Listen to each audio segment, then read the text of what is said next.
aquícola que eles têm dentro da universidade, beleza? Gustavo, é contigo, fica à vontade, meu amigo. Tudo bem, vai iniciar a gravação aqui. Oi, gente, tudo bem? É um prazer aí estar ministrando essa conversa com vocês, né? Não é nem ministrando, ter essa conversa com vocês hoje à tarde. Agradeço muito o convite do professor Jário. O professor Jário, grande colega, né, aqui de trabalho, amigo, e contribuiu muito aqui com a UFOPA, o tempo que ele esteve aqui, né? Então não tinha nem como não falar não. Não tinha nem como falar não, né? E, enfim, para que ele enviou o convite, né? Ele, ó, qual que é o tema, como você pretende falar? Aí ele falou que vocês estavam tendo essa semana, né, profissionalizante e tal. Eu falei, poxa, é realmente tudo que eu acho que a veterinária precisa, assim. Eu digo pela minha experiência, né? Então, como ele anunciou, eu sou veterinário. E você pensa, pô, você vê quem que vai trabalhar com peixe, né? O veterinário trabalhar com peixe. E antes, na época, quando eu formei em 2008, né? Era mais ainda. Na minha sala eu fui o único que foi, né? Eu tinha um professor de micro, eu até fui falar com ele para ele me orientar. Eu queria trabalhar com doenças infecciosas. A gente tinha feito um estágio até em Botucatu na época, na UEL, na área de preventiva, né? E daí ele, pô, bicho, olha, tem muita gente que trabalha com isso, com infecciosa e tal. Tem uma área boa que falta veterinário, que é a área da piscicultura. E na época eu fazia biologia também, eu falei para ele, ele falou, pronto, cara, fechou, assim. A gente na época tinha muito biólogo, né? A maioria era biólogo que trabalhava com peixe, né? E estava começando a ver os veterinários, os tecnistas. Os cursos de aquicultura e engenharia, né? Ainda não tinha quantidade de alunos formados como tem hoje, né? Então, claro, veterinário é o curso mais antigo, né? Então, ainda o pessoal dessa área, né? Ainda também não tinha chegado, principalmente nas pós-graduações e tal. Não tinha um número tão grande quanto, né, a gente pensa, o tanto que a gente forma de veterinário, né? Era uma busca rápida, o curso de veterinária, quantos cursos a gente não encontra pelo país, né? Então, assim, a gente tem uma quantidade grande de gente formada, um volume, né? Isso faz tempo. Enfim, né? Daí ele jogou essa ideia, né? Pô, bicho, vou ficar na piscicultura lá, tem uma piscicultura assim, uma piscicultura grande no Paraná, fiquei, gostei. E aí ele falou, vai lá para a Unesp, onde está meu orientador e tal, e eu catei e fui. Né? Daí acabei ficando na área. Eu fui, no início fiquei no CAUNESP, que hoje, inclusive, eu sou orientador por lá, que é o Centro de Agricultura da Unesp. E estando lá, eu vi, o orientador era da patologia, orientava por lá também, pelo CAUNESP, mas ele era da medicina veterinária mesmo, da área da patologia, né, do programa da medicina veterinária, mas a subir era na patologia. Então, a área dele era na pato, aí eu fui, assim, nunca tinha pensado em trabalhar com patologia, e aí gostei, né? Ainda bem que eu não fiquei no CAUNESP, porque eu gostei muito de estar na veterinária, assim, patologia, sou muito suspeito de falar, né? Acho que é a disciplina mais completa que a gente tem. Ah, mas tá puxando sardinha. Mas se for pensar, ela que liga tudo básico, então para saber ela, você tem que saber o básico e o prático, né? Porque aí você consegue correlacionar. Então, eu sou bastante suspeito. Daí, claro, área de concentração, né? O meu orientador era em sanidade aquícola, e aí foi que eu também acabei herdando essa área, né, dele, e estou nela até hoje, né? Pretendo continuar, não tenho a menor pretensão de mudar em hipótese alguma. Hoje eu vou até falar para vocês alguns dados para chamar a atenção, né, do como está a piscicultura. Né? E assim, eu já adianto que agora muita gente também já tem bastante veterinário trabalhando na área, tá? E assim como a gente tem bastante zootecnista, como tem bastante engenheiro de pesca, mas e é muito importante isso, gente. E, assim, a gente tem essa diversidade, né? A diversidade é extremamente importante. Talvez na academia, né, nas universidades, com aquela vaidadezinha besta, mas eu sou veterinário, mas eu sou veterinário. Isso é uma besteira que existe. A área tem para todos, né, e é importante que a gente tenha uma visão ampla. Claro, né, atendendo as particularidades de cada uma, né, cada área na sua, mas muitas vezes se converge e é muito importante a gente ter essa outra visão. Que a gente só cresce a partir do outro, né, então é uma besteira essa vaidade ridícula. Tá bom? Então, gente, eu vou, né, o professor Jário me apresentou, né, então, eu sou o Gustavo, deixa eu colocar o laser aqui, eu sou o Gustavo do Silva Claudiano, então eu vou ministrar, né, essa parte de sanidade para vocês. Então, voltando assim, o porquê de estudar, né? Bom, então, o porquê? Então, como eu havia comentado com vocês de início, tá, o porquê, para mim, né, veio dessa maneira que eu falei para vocês, foi assim que eu entrei, né, nessa área. O cidadão aqui foi meu orientador, o professor Flávio Rosa de Moraes, ele me entrou no mestrado, doutorado e no pós-doutorado. Aqui era a nossa área, então aqui era o nosso biotério, tá? Tinha esses tanques, essa represa onde tinha os tanques-redes. Aqui não tem a foto do departamento de patologia, a gente tinha um departamento também, até porque a gente dava aula também na patologia para veterinário, então também atendia outras áreas, né? Mas a parte onde a gente desenvolvia nossos trabalhos era nessa área aqui. Aqui tem um laboratório e tal, e aí também tinha os laboratórios, né? Então, eu entrei nessa, por que eu falei assim, ainda bem que eu não fui para o CalNet, nada contra o CalNet, mas porque eu fiquei na patologia, e eu fiquei numa parte, assim, embora eu perdi algumas coisas, né? Assim, a parte de produção, eu acho que eu não tenho uma formação, assim, acho que eu preciso focar mais, sabe, em termos de produção mesmo, mas em termos de patologia, eu acho que eu aprendi muito, aprendi muito, né, estando na patologia, até porque a patologia me permitiu dar outros saltos, né, sair da patologia, entrar na genética, entrar na imunologia, isso foi muito importante para a minha formação, porque eu acredito. Né? E, enfim, então, a gente desenvolvia aqui, quando eu fui para a parte da patologia, então eu não fiquei tanto na parte morfológica, né, que é a parte das lâminas, a gente saiu um pouco, porque eu participei mais, né, do estudo dos mecanismos como a doença ocorre. Então, a fisiopatologia. Então, a gente induzia, né, os animais, né, a uma infecção. No caso dessa foto aqui, foi uma infecção com aeromonas. Né? Aeromonas é uma bactéria muito comum no peixe redondo.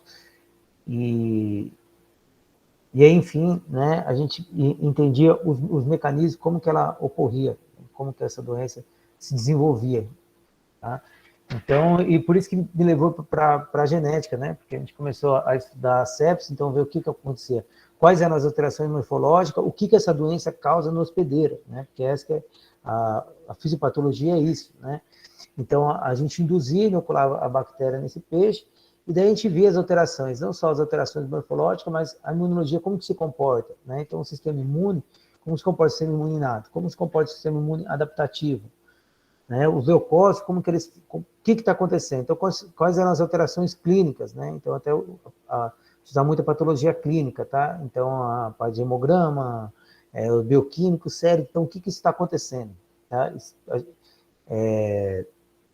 E, além dessas alterações, né, a gente também estudava, tem tudo esses artigos, estão publicados, assim, tem umas imagens bem legais, se quiser eu disponibilizo a disciplina que eu dei de patologia animal, patologia aquícola, tem umas imagens bem legais, assim. E daí também estudou a microscopia eletrônica, né, o que ocorre a nível celular, né, então o que acontece dentro das organelas e tal, e depois a gente inclusive partiu para a genética, né, para tentar entender o que além assim dos leucócitos, eu estava fagocitando mais, mas assim, o que ele expressa, né? Então, num dado momento da doença, o que esses leucócitos estão expressando? Então, a gente fez uma análise que são, as análises, acho que assim, das análises que a gente tem, né? É uma das análises, a gente tem umas análises que a gente fala que são os omas, que é o proteoma, o metaboloma, o genoma, o transcriptoma, onde cada uma ele gera uma grande quantidade de informação. Né? Elas só são possíveis, claro, por conta, né, da dos computadores, porque eles precisam fazer vários arranjos, né? Então a gente consegue, assim, para vocês terem uma ideia, antigamente quando teve o projeto Genoma, acho que, sei lá, acho que foi em 2000, assim, por aí começou, 90 alguma coisa, mas foi uns 10 anos para a gente conseguir sequenciar o genoma humano. Hoje a gente faz isso numa manhã, né? Então, e uma das técnicas que permitiu justamente é esse, né? Foi o genoma, né? Esse genoma da vida. Então, você sequencia o DNA inteiro de uma bactéria, o DNA inteiro de um ser humano, tá?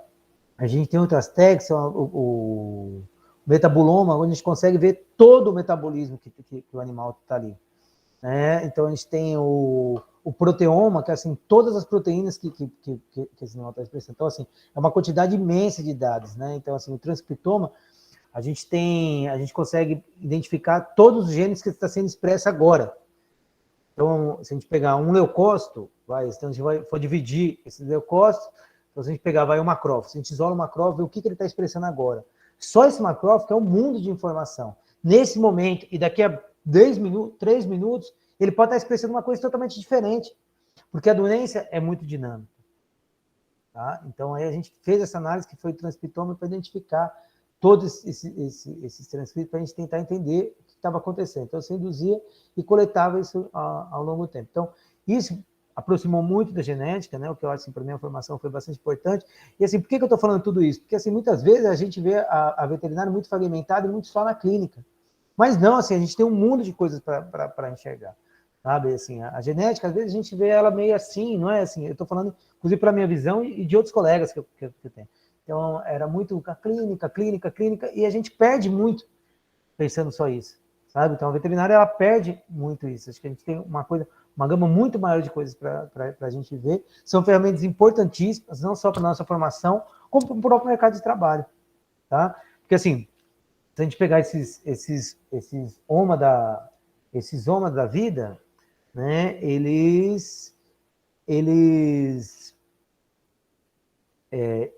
geram muita informação, né? Muitas vezes não, acaba que não, na área tem muito biólogos, zootecnistas que trabalham, né, nessa parte. E só que é importante a gente ter essa visão também, a visão do veterinário, para a gente interpretar isso que está acontecendo. Tá? Então, por isso que eu acho que acabou que eu fiz meio que sem querer, mas deu certo, sabe? E eu estou falando tudo isso, então, por isso, sabe? Assim, acho que essa é uma visão muito bacana de vocês enxergarem. É muito importante ver isso, tá? E a veterinária não pode, né, ficar por fora disso. Eu vou falar agora o porquê. Ah, não, ainda não. Tem mais 2 slides. Bom, enfim, assim, e após eu ter visto tudo isso, né, essa informação, acabou que eu vim aqui para a UFOPA, a hora que eu entrei no concurso. Eu cheguei, assim, não conhecia nada, né? Assim, a gente estava começando. Eu tive que contar esses 2 colegas, a Michelle e o Luciano, que eles, assim, eles já tinham essa estrutura e tal. Eles trabalham com produção. Aí, ele com produção e ela com reprodução, né? Ela é zootecnista e ele é engenheiro. Oceanógrafo, quer dizer, perdão. Aí tem um conhecimento muito grande de produção. Então, foi muito bom para a minha formação, para estar com eles, para aprender. Mais do que isso, assim, acho que as nossas publicações ficaram muito melhores, porque juntou as áreas, né? Então, tanto é que a gente conseguiu recursos de empresas para construir esse outro biotério, a gente expandiu bastante lá e nossas publicações também expandiram. Isso foi bastante importante, né? Então, foi muito legal conseguir essa junção, né? Até porque eu dou aula na zootecnia também, na aquicultura, e isso foi bom para a gente conseguir colocar os animais. Então, inclusive, esse espaço que o professor Jair estava falando, tá? Bom, então, dando continuidade, gente, aqui alguns projetos que a gente está desenvolvendo, né? Então, uma das ideias, que inclusive eu vou falar um pouco sobre isso, é alguns imunoestimulantes, então, o uso de probiótico na aquicultura. A gente teve algumas limitações, foi de uns projetos onde a gente testou uns probióticos comerciais e esses probióticos não tiveram efeito. Ele surgiu a ideia através de um colega que é da biotecnologia, aqui, professor, ele, bora isolar umas bactérias no intestino e fazer umas análises in vitro e a gente desenvolve, né, um probiótico próprio para a espécie. Então, a gente coletou uns tambaqui. Primeiro, a gente coletou o tambaqui aqui da UFOPA, mesmo de criadora, e não conseguimos isolar as bactérias que a gente queria, as bactérias lácteas, porque os animais, quando eles estão confinados, eles têm uma microbiota muito inferior ao animal que está num ambiente silvestre. Gente entrando. Então, ele tem uma variedade microbiana muito menor do que um animal que está no rio, sabe?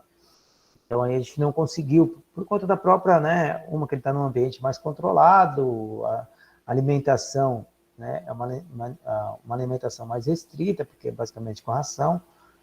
Então, acaba que a microbiota, a gente não conseguiu uma variação muito grande. Isso também acontece com o ser humano, isso é bastante estudado, porque a microbiota ela tem um papel fundamental na fisiologia do animal e do ser humano. Ela não só em termos de produção, como também para uma melhora da resposta imune. Enfim, então, esse projeto está bem adiantado, né? A gente isolou essas bactérias, essa parte in vitro a gente já fez quase todas, assim.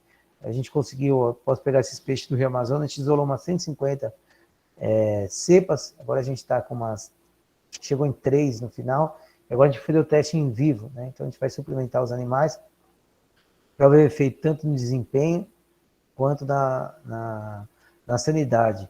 E aí uma coisa que chamou a atenção foi que eu fui mandar uma vez um projeto, e o relator falou para mim, ó, a gente tem alguns projetos já, cara, que trabalharam com isso, né, que tem algumas cepas e tal, e fizeram essas mesmas análises que você queria fazer, que era para ver, né, se melhora, diminui a mortalidade, se melhora a resposta imune e tal. Ele, pô, para sua formação, o revisor falou, eu sugiro que você foque na relação da bactéria com o hospedeiro. Essa é a carência que a gente tem de conseguir entender o que o probiótico está fazendo realmente no animal. Não é só se ele cresce ou não, mas como que ele age, o que ele interfere, por que ele melhora ou não, porque assim, a suspeita grande é que assim, dependendo do tipo de microbiota que a gente tem no intestino, isso acontece com o ser humano também.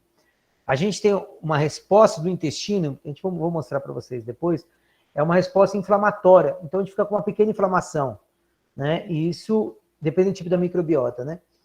E isso dificulta a absorção e tal, né? Então, a ideia é que quando a gente põe o probiótico, ele consiga colonizar e mude essa resposta. E aí ele consiga, e após ele ter se colonizado, que ele está lá no intestino e começa a se multiplicar lá, é claro, a gente tem toda uma maquinaria enzimática nova, isso vai facilitar, né, a absorção de diversos outros nutrientes, tá? E isso melhorar a absorção desse animal, porque a gente vai ter uma melhora na relação. Então, em vez do intestino ficar inflamado, não sei se já tiveram patologia, mas em vez dele ficar resposta inflamatória, né, ou aguda,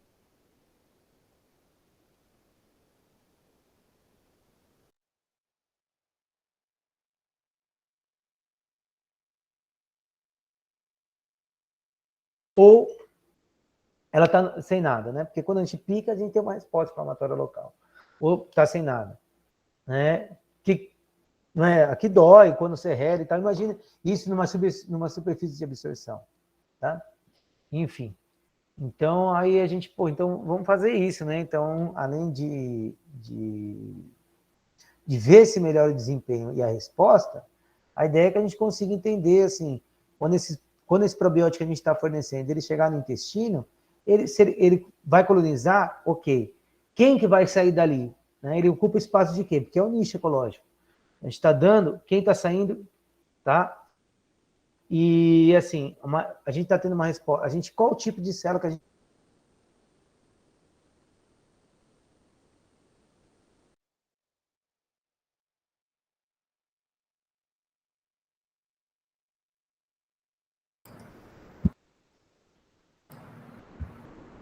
Fala, Gustavo. Falhando um Oi. pouco a internet aí. Tá Falhou um pouco falhando, o né? teu vídeo. Isso. Consegui te Voltou? ouvir muito bem. Agora voltou, tá bom. Tá. Enfim, gente, então, aqui para a equipe, assim, a gente tem uns outros projetos também, a gente pode marcar com o professor Jair aí, um dia de trazer vocês aqui, mas os projetos de extensão, né, e enfim, direto o porquê, esse é o pessoal da equipe aqui. Mas, enfim, assim, gente, então, quando a gente pensa na aquicultura, né, por que a gente, assim, falta, assim, é importante o veterinário, ele tá na área, né, por que então, que a gente tem que estudar isso, né, qual que é a importância. Então, não sei se vocês sabem, mas tem a agência global, a agência da ONU 30, né, que é uma agenda das Nações Unidas, e com algumas metas para tornar o mundo mais sustentável e mais justo. Tá? Então, aqui a gente tem algumas dessas, né? E a aquicultura, ela vai se enquadrar em diversas áreas dessas, né? Uma erradicação da pobreza, melhora da qualidade de vida, vida debaixo da água. Então, ela tem um impacto muito grande nisso, tá? E ela tem um impacto, gente, porque é o seguinte, se a gente for comparar com as outras produções, o peixe ele se desenvolve mais rápido consumindo menos, tá? Então, né, a taxa de conversão alimentar, olha a taxa de conversão alimentar. Tá lembrando, quanto menor, melhor, tá? Então, a taxa de conversão alimentar, a retenção de proteína, e além disso, né, o impacto também da agricultura, sobretudo para a produção, né, em termos de mesmo local, região, ela consegue abarcar mais regiões, né?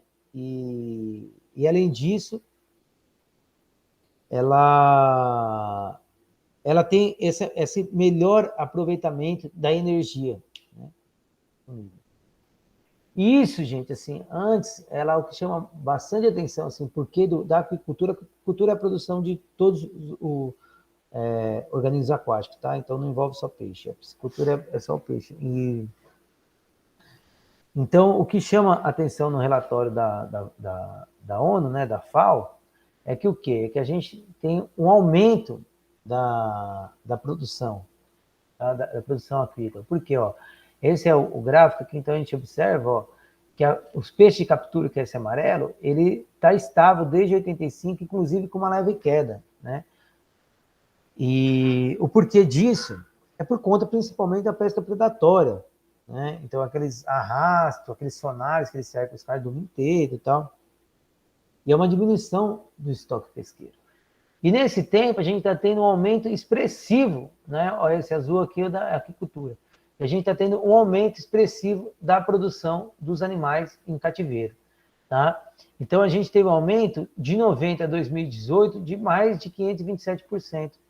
E junto com isso, gente, a gente também teve um aumento do quê? Do consumo desses animais. Aqui é o gráfico das espécies, né, que representa a aquicultura. Então, claro, a piscicultura, o peixe é o carro-chefe, né? E, bom, aí, enfim, aqui a aquicultura, né? O claro aqui é a aquicultura de águas doces, tá? Então, a água continental, que é, no caso do Brasil, é nosso carro forte, né? Sobretudo com tilápia e tá aqui. Então, e há uma perspectiva de que o Brasil, até 2025, a gente tem um aumento de mais de 100% da produção aquícola. Tá? Isso por quê? Pelo nosso vasto território, né, a grande quantidade de água doce, pode estar tendo essas secas, né, por conta do uso irracional do solo, é um dos motivos, e a vasta extensão do nosso litoral. Tá? Bom, como eu falei para vocês, então o nosso carro-chefe, né, é a tilápia e o tambaqui, onde a tilápia corresponde por mais de 60%, o tambaqui 19%, somados aos peixes redondos, tá?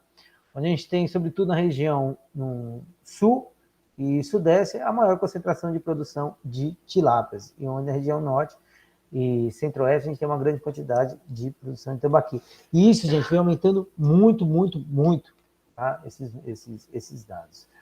Então, isso aqui é algumas amostras, inclusive a produção de... Aqui é o Bijupirá. Olha o tamanho desse tanque-rede, gente, carregando.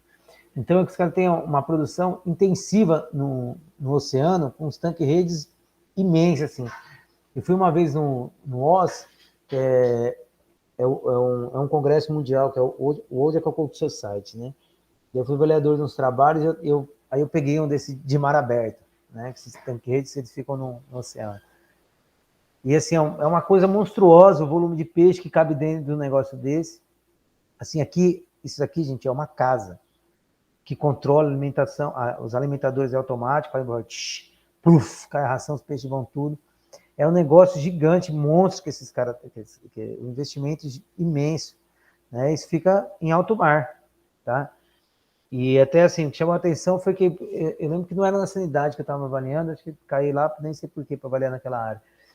Mas o que me chamou a atenção era, assim, você viu os mergulhadores, os caras soldando assim o tanque-rede, que as orcas batem para pegar os peixes, algo monstruoso. Aqui, essa mesma espécie, bijupirá, uma época, né, acho que foi em 2000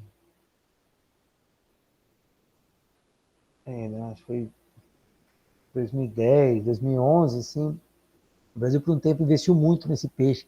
Esse peixe era para ser nosso carro-chefe, assim, era para ser meio que nem o salmão do Chile, sabe? O salmão, assim, é o terceiro peixe mais... É o terceiro commodity mais representativa do PIB do Chile, né? Então, a ideia era que a gente tivesse um carro-chefe mesmo, assim. E o bijupirá é um peixe que fica enorme, assim. A carne é uma delícia. Se for no litoral, né, sobretudo, acho que no litoral de São Paulo ainda tem alguma coisa assim, tanto que eles caçam peixe com arpão, né? E aí houve uma ideia de que esse peixe come o dia inteiro, né? Então houve uma ideia de trazer ele para... Então houve um investimento grande do governo federal na época, né? Inclusive cedendo áreas para as empresas e tal. Aqui é no litoral de São Paulo, aqui em Ilhabela, na parte de trás assim, da ilha, que é a parte mais conservada. E tentou se implantar esses tanque-redes, claro, não desse tamanho, né, que eram tanques maiores, mas bem grande. E só que não foi muito para frente, assim, a produção teve vários problemas, né. Eu coloquei isso aqui. Tá até aqui. Então, inclusive, assim, esse é um trabalho que a gente fez lá. Assim, esses peixes, né, esse bijupirá, tem que ter diversas áreas observando, né, atuando numa cultura para ela se desenvolver de uma maneira satisfatória, né? E assim, nesses tanques, né, os caras investiram então uma grana, né? E aí a ideia era testar um probiótico lá, um outro imunostimulante que eu não lembro o que era.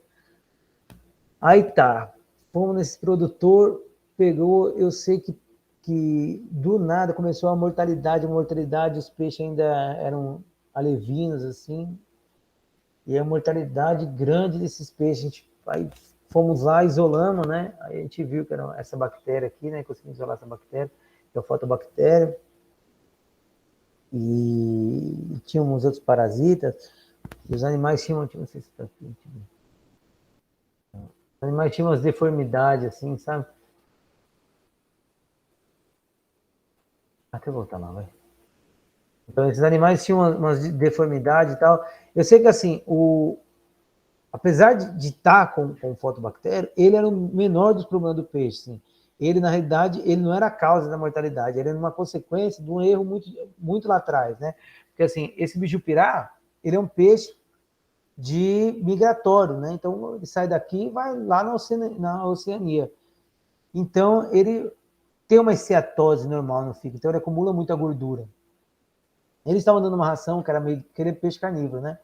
Uma ração com uma proteína que não era, né, era meio desbalanceada, então eu sei que a gente fez até um trabalho disso, fez essa proteína, e aí acentuou essa esteatose lá em cima, né?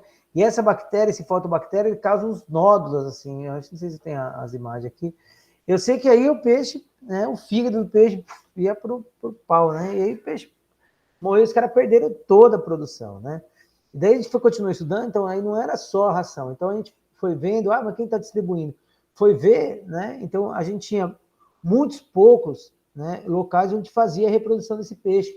Então havia muita consanguinidade, esse peixe às vezes nascia sem um pedaço da brânquia, sabe? Então aí isso aumentava a suscetibilidade do animal, eu sei que eles perderam tudo, né? Isso, gente, é bastante comum, inclusive aqui, tá? Porque assim, a gente comum não esse comum no erro do bijupirá, Mas, assim, com essa intensificação da produção, a gente tem um favorecimento da transmissão das doenças. Então, assim, claro, assim, o que é mais fácil de se instala uma doença num lote? Num frango, produção intensiva, o que é mais fácil a gente ter uma transmissão? Ou num bovino a pasto? Num bovino a pasto, né? Muitas vezes ele fica doente, ele perde um animal, mas os outros muitas vezes não acontece nada. Diferente num frango. Por quê? Porque é muito intenso. Essa intensidade, essa aproximação, isso facilita a transmissão do patógeno. Tá? E isso é a mesma coisa com peixe. A gente está tendo esse aumento da produção, a gente está tendo uma intensificação da produção. Com essa intensificação, isso favorece muito a transmissão. Então, é um que fica doente, pronto. Né? A gente tem uma facilidade nessa transmissão. E, além disso, o peixe, né, ele está menos domesticado que a aves. E ele é da água. Então, assim, qualquer manejo que a gente faz do peixe para tirar, para vacinar, para medir, né, porque a gente tem que fazer a biometria, para você pesar, né, para você transportar, tudo isso, você arranca o animal de onde ele está. Tá? E aí você tira o animal fica super estressado. Então, e aí favorece, porque lembra, quando a gente fica estressado, a gente está liberando cortisol, a gente tem lá a imunossupressão. Ah, porque o cortisol é um hormônio suicida? Não. É porque ele prepara a gente para aquele esquema do luta ou fuga, colocando toda a energia na corrente sanguínea. Por isso que ele até para, né? Ele faz um bloqueio lá na insulina, e por isso que a gente tem um aumento da glicemia. Tá? Enfim, assim, a gente observa muito isso. Aqui a gente tem uma intensificação, a gente teve um surto. Só para vocês terem uma ideia, como a doença ela tem um impacto imenso na produção. Teve um surto aqui no Nampoa, desse parasita aqui do ictio. É aquele pontos brancos da peixe de aquário, não sei se vocês já viram. Eu sei que a gente perdeu o lote inteiro, né? É o ictio que mata. O ictio ele não mata ele diretamente, né? Mas ele abre, como ele fica rodando, é um parasita, então ele descama, perdão, ele não fica rodando, ele fica embaixo, né? Ele fica rodando com a ventosa, mas ele fica embaixo da pele se alimentando, então ele causa um buraco, uma porta de entrada para infecção secundária. Então aí vem a bactéria, pum, pronto.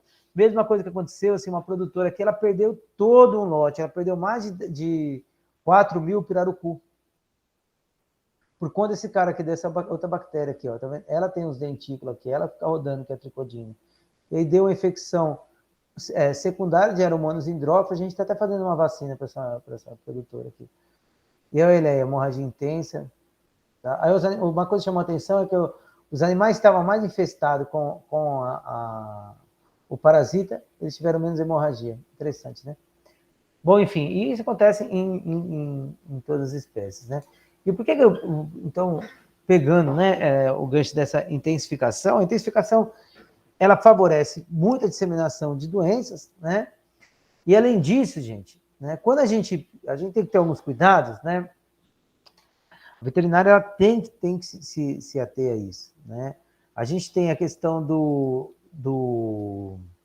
da resistência aos antimicrobianos. Não sei se vocês já estudaram isso, acho que com certeza já ouviram falar muito sobre a resistência dos antimicrobianos. A gente tem até uma campanha global, né, sobre a conscientização do risco do uso indiscriminado de antibióticos.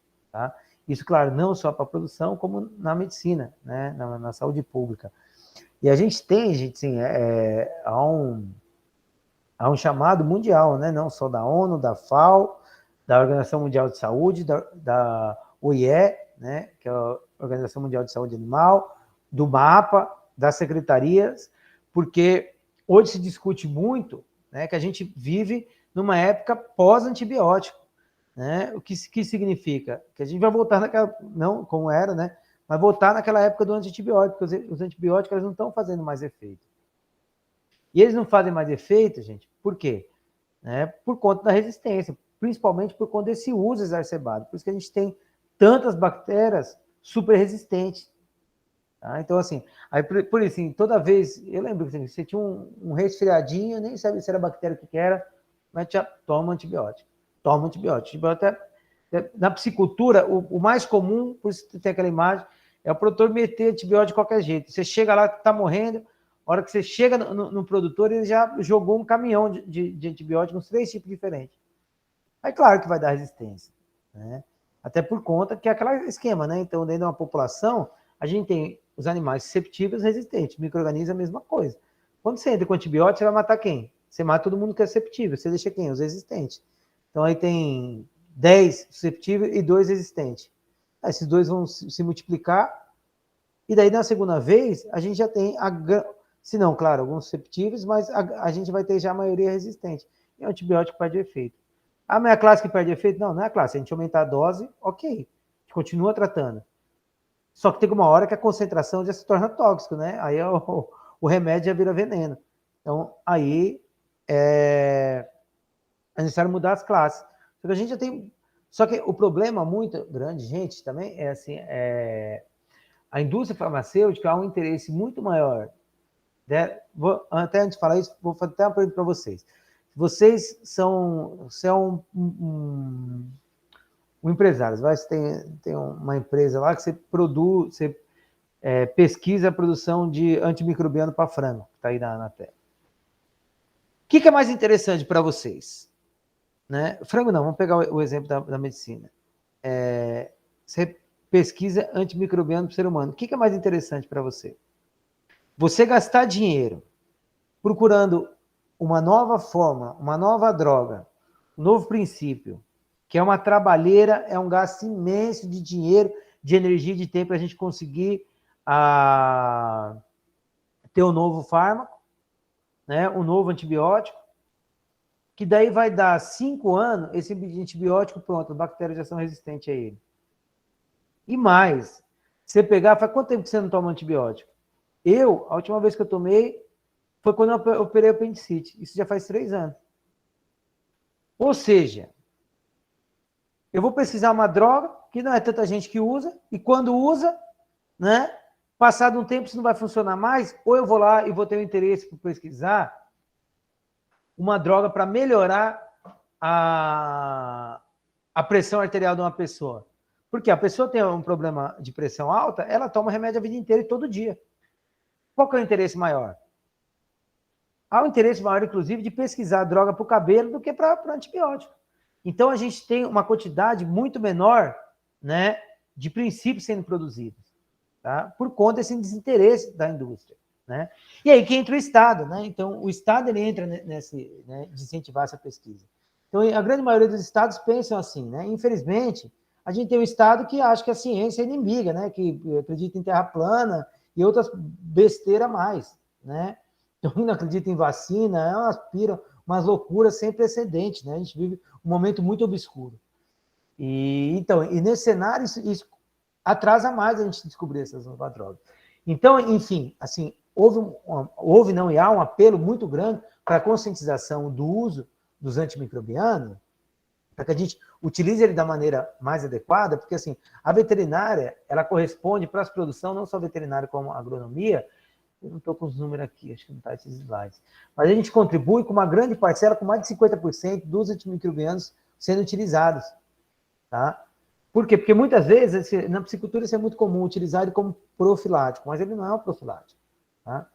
É por isso que essas intensificações, mesmo no oceano, a gente tem um problema muito grande, né, da utilização dessas drogas. Então, essas drogas no meio ambiente, além de gerar, né, essas resistências, essas bactérias, quando a gente introduz uma nova espécie no ambiente, o que a gente tem? A gente tem a introdução de novos patógenos. Então, quando a gente introduz uma nova espécie, a gente está introduzindo outros patógenos aqui. Então, está introduzindo outros parasitas, outros vírus, outros fungos. Né? E isso acontece o quê? As espécies exóticas, elas não estão acostumadas com essas doenças. Então, há uma eliminação dessas espécies por conta da introdução desses novos micro-organismos. Aí a veterinária entra muito isso, da gente, né, prevenir, né, essa introdução dessas novas patógenos no ambiente, e além, né, do uso mais controlado, mais racional dos antimicrobianos. Tá? E a intensificação da produção, ela gera também outros problemas, que é o escape do animal, o resíduo. Tá? O resíduo do quê? O resíduo, a quantidade, né, de compostos, né, nitrogenados, provenientes tanto de restos de ração quanto de peixes mortos, é imenso. E, além disso, de outros princípios que vão poluir a água, que é o quê? A utilização de produtos químicos para conseguir controlar não só parasita, como para limpeza das redes. Então, há um impacto grande quando a gente introduz também a piscicultura. Tá? Então, ela precisa ser muito, muito, muito racional a sua utilização. Para ter uma ideia, né, esses compostos eles vão reduzir significativamente o oxigênio da água. Por quê? Porque a ação está na água, ela vai ser reduzida. Ela é reduzida pelo quê? Pelo micro-organismo. Então, o micro-organismo ele come a ração e a digestão dele precisa de oxigênio. Então, ele consome o oxigênio da água. E também essa quantidade a mais, né, a gente tem o aumento do fitoplâncton. O fitoplâncton ele é importante para fazer a oxigenação da água, mas ele em excesso, ele consome o oxigênio. Então, tanto que assim, chega na piscicultura, quando a água está verde, você coloca lá o oxímetro, está 16. Olha que bom. É por quê? Porque é uma planta. De dia, né, ela está pegando energia solar e está produzindo oxigênio. Então, o oxigênio está lá em cima. À noite inverte, ela vai consumir. E é por isso que, geralmente, assim, os animais amanhecem mortos no outro dia. Por quê? Porque agora você bateu o oxigênio 4 horas da tarde, está 16. Se você bater 4 horas da manhã, está menos 2. Tá bom? Então, a gente...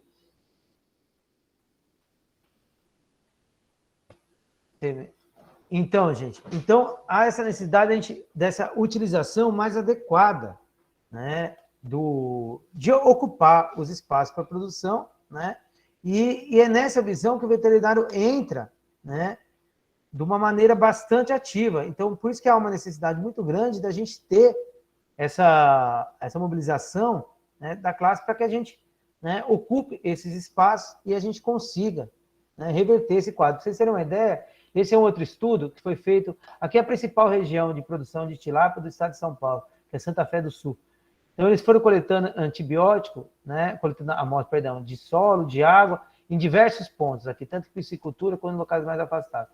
Eles descobriram uma gama imensa de restos de antibiótico, né, além de resíduos de antibiótico, também de micro-organismos resistentes. Daquele exemplo que eu falei para vocês, lá do Bijupirá, aqui é uma bactéria, a gente isolou esse micro-organismo, né, esse micro-organismo desses peixes, e olha, a gente fez um antimicrobiano, olha o tanto, né, o tanto de classe de antibióticos, olha o tanto que eles eram resistentes. Então, de 1, 2, 3, 4, 1, 2, 3, 4, 5, 6, 7, 8.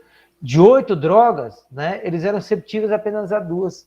Isso eram os animais juvenis numa parte super conservada da ilha, que era o outro lado da ilha.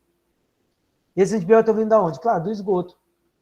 Uma que a gente toma muito mais antibióticos, você urina né, ele na água, né? Então é por conta chegou-se à conclusão, né, que era por causa do esgoto. Tá? Então, há essa grande necessidade dessa conscientização da utilização. Pra vocês terem uma ideia, naqueles peixes que eu mostrei para vocês do Bijupirá, também essa bactéria a gente isolou e a gente testou 18 antibióticos nela, do pirarucu. Dos 18, essa bactéria é resistente a mais de 10 antimicrobianos. E muitos desses antimicrobianos a gente não utiliza na veterinária. Tá? Ou seja, está nos corpos d'água. Né? Bom.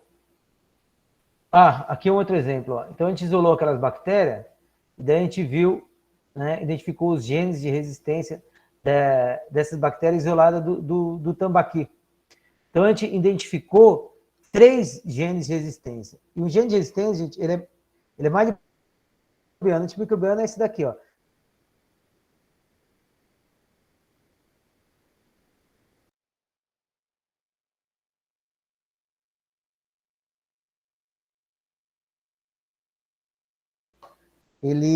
A bactéria é resistente. Se ela cresce por cima, então pronto.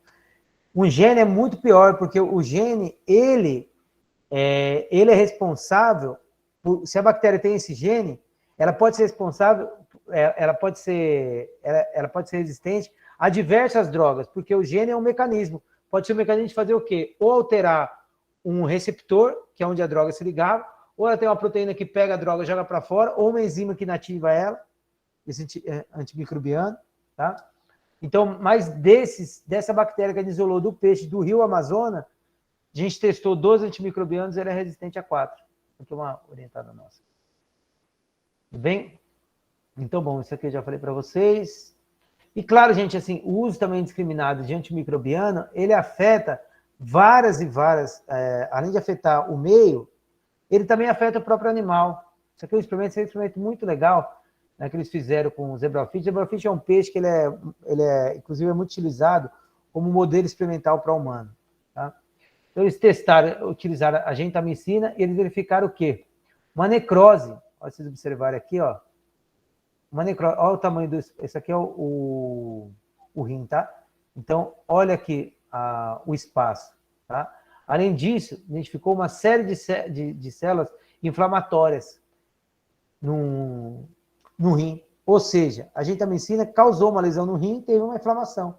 Então, e além disso, o uso de antibiótico, ele também reduz a diversidade de micro-organismos que a gente tem no intestino. Então, quando a gente fornece o antibiótico, a gente diminui essa diversidade. Mas que isso tem a ver? Tudo, gente. A gente depende dos micro-organismos para tudo. Né? Eles são a proteção da nossa pele, eles são a proteção do nosso intestino. Né? Se pensar um bovino, né? O bovino, como que ele quebra a celulose?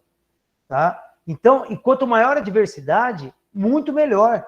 Então, a gente precisa ter uma diversidade muito maior para que a gente tenha, né, uma melhor absorção dos alimentos, uma melhora da saúde, inclusive as relações grandes do micro-organismo com a saúde mental das pessoas, com depressão.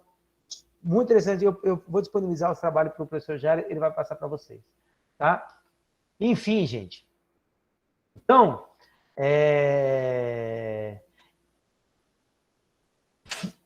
dito isso, né? A gente tem assim, porque a gente acaba sempre tendo uma visão muito pouco holística de uma doença, né? A gente tem uma visão um pouco limitada, que é o quê? A doença é por causa do micro-organismo. Não é, a doença é um conjunto de fatores. Tá? E a gente tem que mudar um pouco nessa percepção, de uma percepção terapêutica. E a gente tem uma visão muito maior, né? Uma visão mais epidemiológica, né? Sobre as relações da tríade epidemiológica. Não sei se vocês já estudaram isso, mas com certeza no ensino médio vocês estudaram a relação parasita-hospedeiro, que é a mesma coisa da tríade epidemiológica, com algumas diferenças, mas é uma visão mais ecológica, né? Onde a gente tem o quê? No ambiente, tá? Onde a gente insere os animais, a gente tem um animal, dentro desse ambiente já tem o patógeno, tá? E há uma relação entre eles, tá? Então, e essa relação ela tem que ser mantida. E toda vez que essa relação é quebrada, a gente tem o desenvolvimento de uma doença. E como que essa relação é quebrada? Ué, se eu estresso o animal, você concorda comigo? É esse diagrama. Né? Se eu estresso, pronto, eu facilito o patógeno e diminui a resistência dele. Então, eu estou facilitando isso aqui para causar uma doença. Mas, se a gente for pensar em peixe, né? Não só em peixe, mas que a gente falou de aves e tal, se a gente tiver uma densidade muito, muito alta, né? Sobretudo uma densidade muito maior do que o recomendável, a gente tem o quê? A gente tem um estresse desse animal. Por que a gente tem um estresse? É só a gente pensar. Pensa você pegando ônibus daqui para Alter domingo, lotado, com muito mais gente do que cabe dentro. E ainda assim, além de você estar todo apertado, você está estressado, imagina um cara te cutucando daqui lá. O tempo inteiro te cutucando, dando um tapa na tua cabeça. Você não vai ficar estressado? Mas que animal não tem nada a ver com isso? Claro que tem. Se a gente for pegar um animal de produção, a gente tem dominância. Tilápia é muito comum isso. A tilápia o tempo inteiro fica dando porrada na outra. Então você imagina, esse coitado que já está apertado com o outro tipo te batendo. Pronto, o sistema imune dele foi pro pau. Né? A gente tem uma imunossupressão, e com essa imunossupressão, pronto. Aí a gente tem uma imunossupressão para vocês terem uma ideia como se relaciona. Então, uma alta densidade, vamos pegar o exemplo da alta densidade. Uma alta densidade com animal estressado. Tá? Então, a alta densidade deixou esse animal estressado, reduziu a resistência desse. Aí, olha lá o patógeno. Não está um mais perto do outro? A dose infectante para causar doença vai ser muito maior de um transmitido para o outro. É só a gente pensar agora no coronavírus. Por que tinha que fazer o isolamento? É porque vai todo mundo no local fechado, sem circulação. É um que espirra, pronto. Tá certo? Aí, enfim. Então, é necessário a gente ter essa conscientização das doenças. Tá? Aqui eu não coloquei, mas assim, na epidemiologia, acho que vocês já estudaram isso, que a gente tem o histórico natural da doença. A gente tem a primeira fase, que é a fase pré-patogênica, que é justamente essa relação, que aqui entra a gente vacinar, porque assim, você imagina, quando eu vacino, uma vacina da AIDS, essas besteiras que a gente escuta. Mas, imagina, se a gente vacina, a gente melhora o status imunológico do animal, tá certo? Nossa, pensei nesse negócio da AIDS, até fugiu a linha do raciocínio, tanta, né, quando esses absurdos até poluem nossa cabeça. Mas, eu estava falando do histórico natural da doença. Então, assim, essa visão epidemiológica, assim, é perfeita, porque, assim, você imagina, né, então, eu vacinei, eu melhorei meu rebanho, né, o status imunológico, assim, né, por mais que a vacina não contemple todos, né, a gente tem, às vezes, uns imunossuprimidos que não vão tomar, outros que não vai desenvolver a resposta adequada, mas assim, o todo vai estar protegido, né? Porque o que não desenvolve tão adequado, o outro que desenvolve protege ele, porque impede do patógeno estar ali rodando, certo? Então é isso que a gente fala que é o período a fase pré-patológica, que é antes da doença existir. Porque assim, o micro-organismo está lá, mas não é porque que ele está lá que o animal está doente. Tá? Tanto que assim, se eu pegar um peixe agora, qualquer peixe, qualquer lugar aqui, eu vou isolar um parasita dele, com certeza. Né? A bactéria isola, não lá dentro, mas assim, na pele eu isolo. E por isso vai estar doente? A sua pele, se a gente pegar aqui e fizer um swab agora, pegar e passar numa placa, com certeza eu vou isolar algum micro-organismo, algum estáfilo, alguma coisa. Bebedouro, aqui é comum, na aula de micro, os alunos saem pegando vou dar um swabzinho para eles vão pegando dos cantos e plaqueiam para depois fazer a grama. Sempre a gente acha estáfilo. Sempre, no bebedouro. Por quê? Porque ele tá na pele, tá num monte de lugar. Não é porque o bebedouro tá sujo. Tá no celular, tá? A pessoa, vou pirar, não.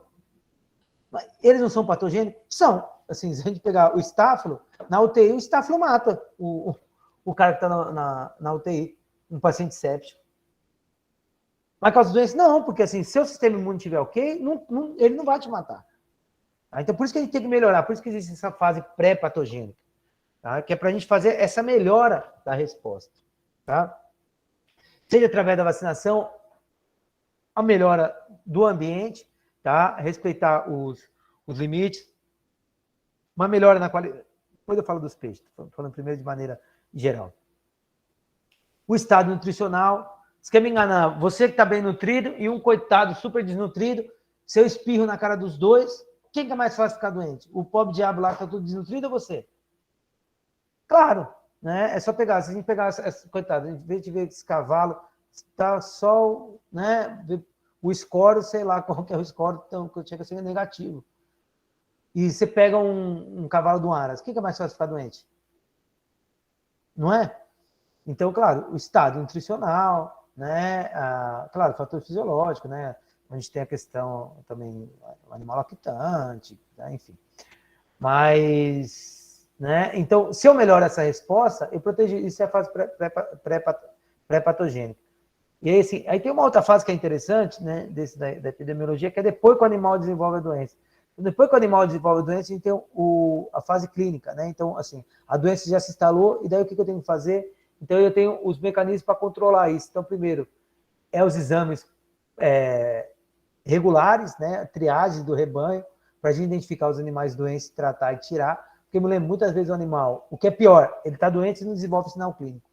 Então, esse subclínico é o pior para estar no rebanho, porque ele está só ali eliminando, né? Então, fazer esse acompanhamento, tá? Tratar esses animais. Então, assim, enfim, essa história natural da doença, eu até me fugi na minha memória, porque depois pensando nesse negócio da vacina, enfim. Mas, voltando aqui, a gente tem, gente, então, assim, se a gente pensar na água, né? Só um outro exemplo de como eles estão relacionados, vai pensar a qualidade de água, né? O pensar oxigênio, que é uma coisa mais clara, né? Mais clara em termos de exemplo, né? Então, assim, aquele ambiente eutrofizado que eu falei para vocês. Então, imagina o oxigênio lá embaixo. Mesmo os que não morrem, que a gente tem espécies que são mais resistentes à quantidade de oxigênio. Então, tem umas mais receptivas e outras mais resistentes. As espécies do norte, geralmente, a gente são espécies mais resistentes, inclusive adaptativamente, né? Porque a gente tem às vezes, uma redução drástica da quantidade de oxigênio, pela quantidade, o volume, a flutuação do rio, enfim. Eles alguns já viram até aqueles que estão aqui que põem um prolapso para a boca para tentar, ele bate na água para tentar oxigenar e pegar. Né? Então, mas mesmo com tudo isso, aquele ambiente eutrofizado, você imagina assim, mesmo um animal que não morreu sem oxigênio, né, por conta que ele é mais resistente, imagina o estresse que é. Imagina assim, eu tampando a tua boca e teu nariz. Seguro, não vou te matar não, mas se tá quase desmaiando, eu solto. E um cara fica fazendo isso, então enfiando aquela tortura, né? Enfiou a cabeça do cara no balde. Tempão. Isso não é te estressar? Dá para não morrer, mas vai ficar estressado. Aí que entra. Redução do estado imunológico do animal e o patógeno lá. Tá? Bom, então, essa era uma aula maior. Era uma outra aula. Eu queria falar outra coisa para vocês.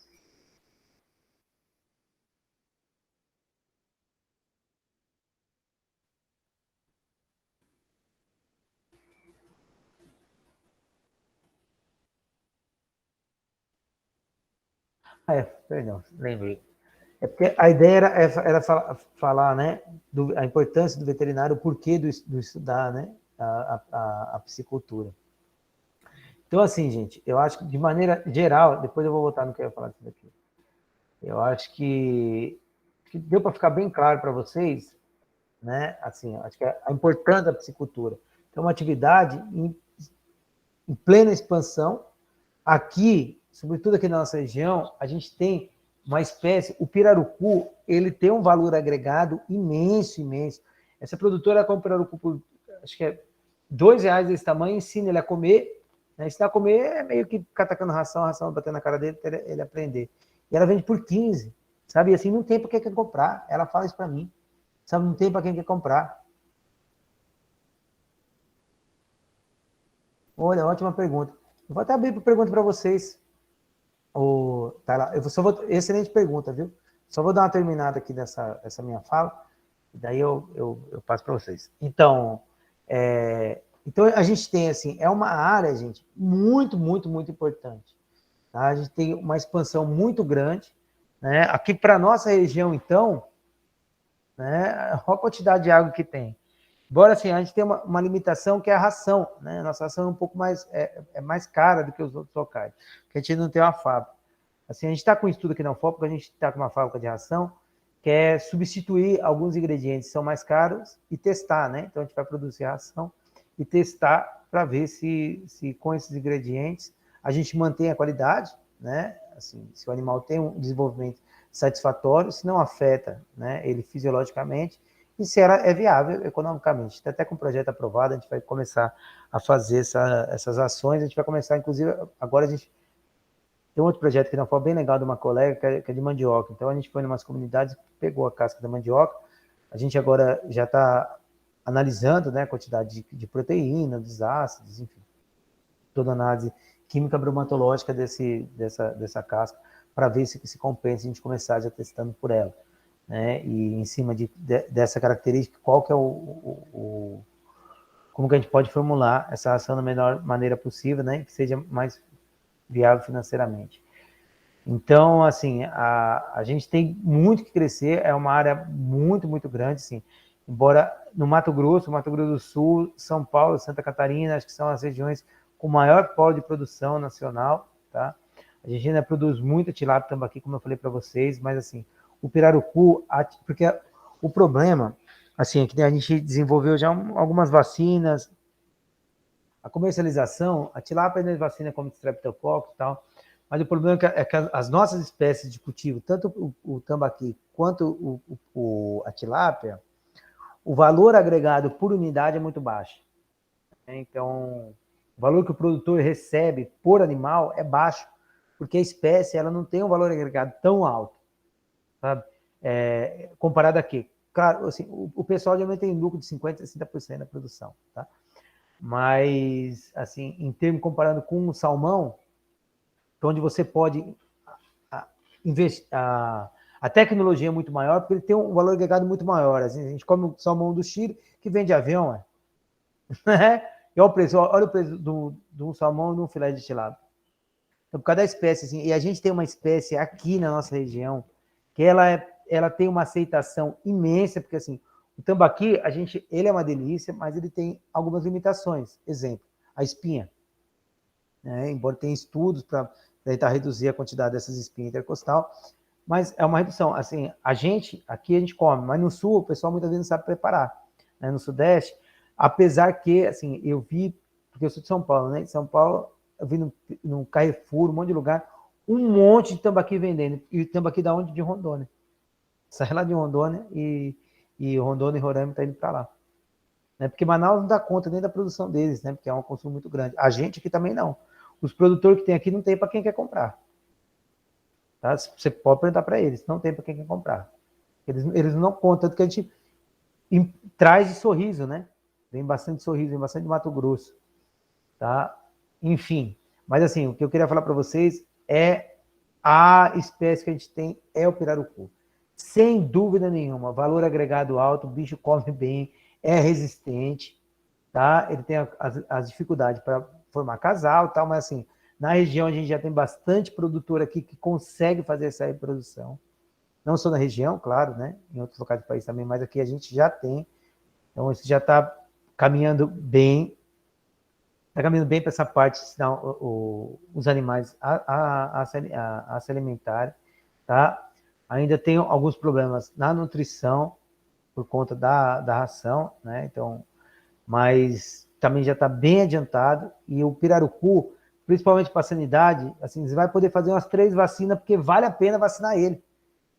Porque o valor agregado dele é muito alto. Você imagina que um é 2, assim é 15.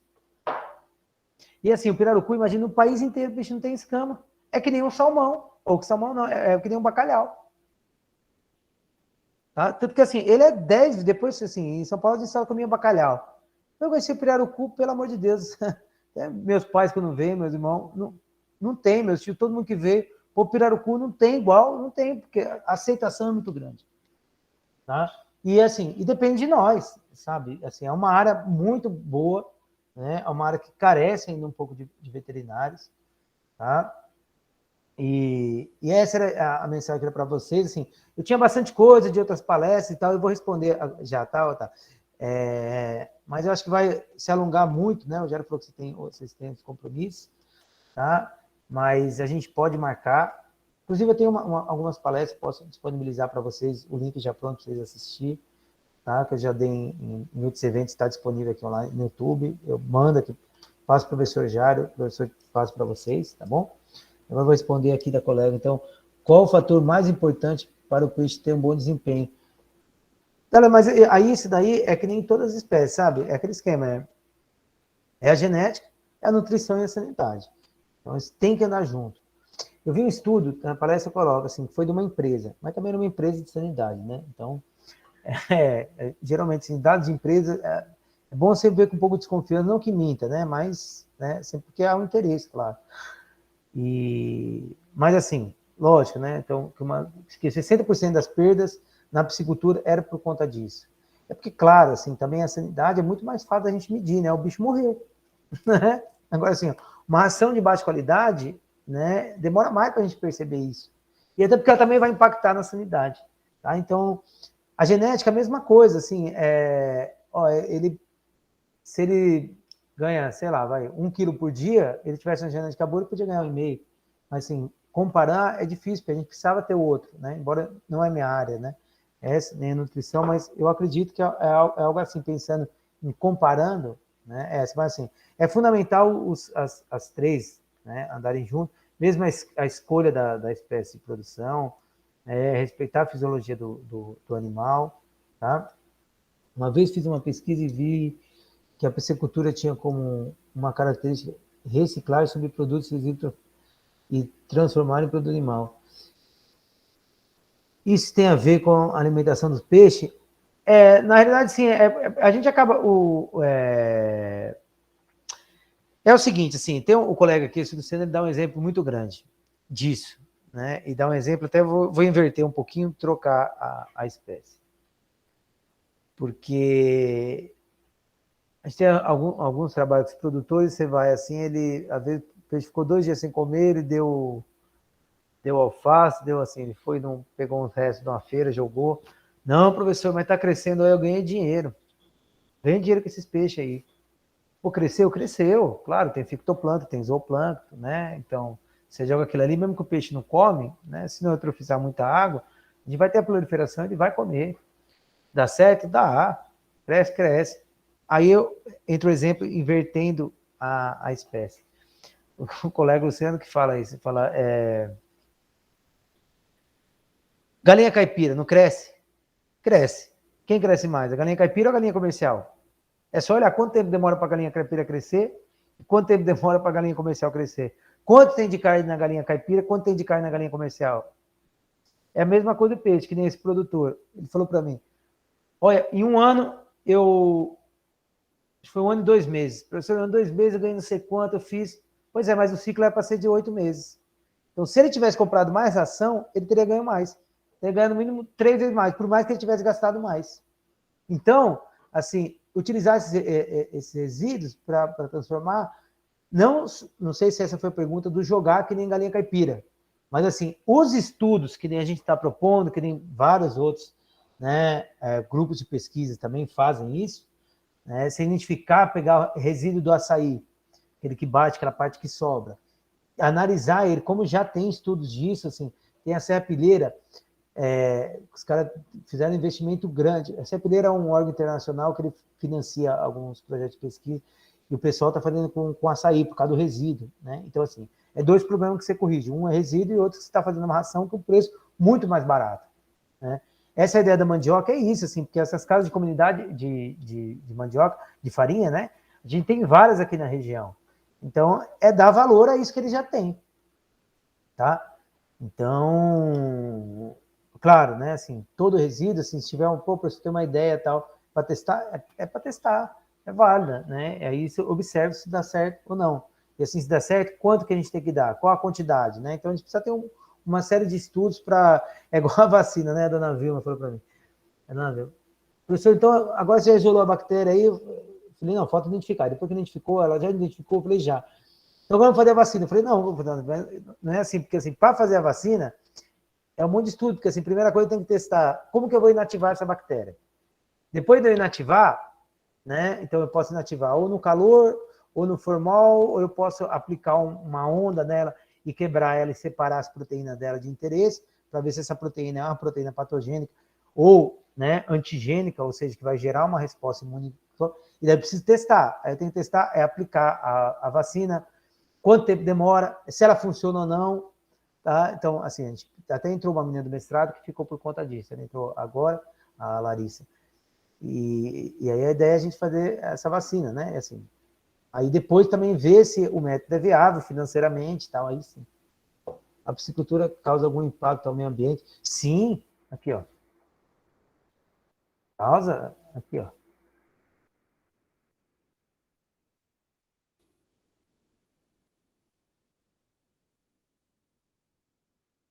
Ótima pergunta.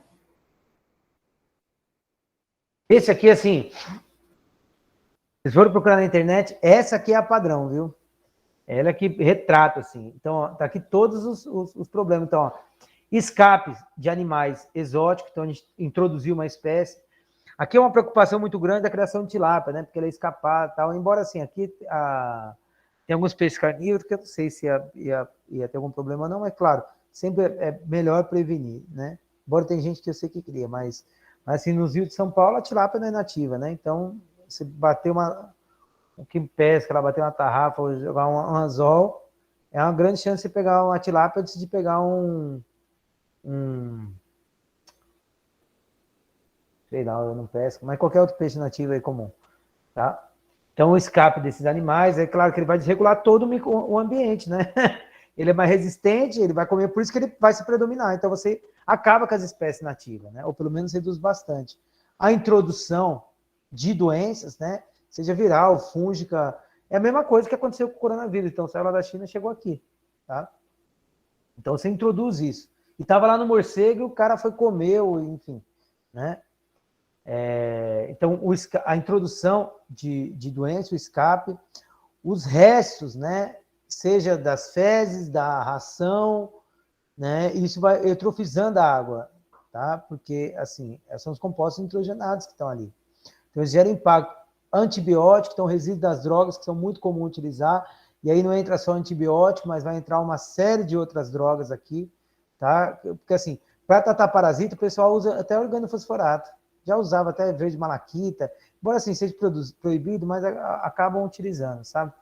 Então, herbicidas para limpar, então isso é um impacto imenso, né, no ambiente. Sobretudo se a gente pensar, uma coisa é o oceano, né, que já há um impacto. Então, no oceano tem um impacto. Imagina num corguinho, né? O impacto é muito maior, tá? No escavado, o impacto é menor, desde que essa água seja tratada antes de jogar ela para fora. Tá? Porque senão, se você jogar para fora, você simplesmente está colocando tudo isso para fora. Tá? Entendeu? E assim, esses são alguns dos impactos. A piscicultura causa impacto, sim, também, claro. Toda atividade causa impacto. Aí, o que a gente tem que pensar, essa é a visão, assim, né? Então, tem que parar com essa visão simplista, né, e bem limitada de produzir a qualquer custo. Que a economia tem que crescer, tem que crescer, tem que crescer. Pô, mas ela não pode crescer em cima do nosso próprio futuro, caralho. Né? Perdão. Em cima da nossa própria existência. Então, a gente tem que sempre pensar, né? E é para isso que a gente tem profissionais. Assim, eu tenho um colega que tinha uma visão, mas tem árvore, se tem árvore, não tem boi, se não tem boi, não tem emprego. Deixa de ser limitado, bicho. Você está aqui para quê? Né? Tem uma visão técnica para a gente otimizar os espaços, produzir mais e menos, né? Tornar os animais mais resistentes, melhorar geneticamente. É para isso que a gente está. Melhorar o manejo, é para isso que a gente se forma, para isso que a gente é profissional. Senão não precisa, não a gente volta para a idade da pedra, não é? Vai um pouco vira nômade, vai matando, derrubando, sabe? É umas coisas muito, muito pequenas. E a gente é muito mais que isso, sabe? E essa é a nossa visão, e a gente tem que estar aqui para isso, para apontar saídas, né? E as saídas são isso, a gente utilizar os recursos da maneira mais racional e mais sustentável possível. Para sustentabilidade não ser só uma palavra que você vomita da boca para fora, mas ser algo que esteja em nossas atividades. Porque é para isso que a gente está, é para isso que vocês vão se formar. É para isso que a gente forma aluno aqui, para isso que forma aluno no mundo inteiro. Por isso, porque a gente tem que pensar assim, né? Não só veterinário, zootecnista, mas em todo mundo, todas as áreas. Tá?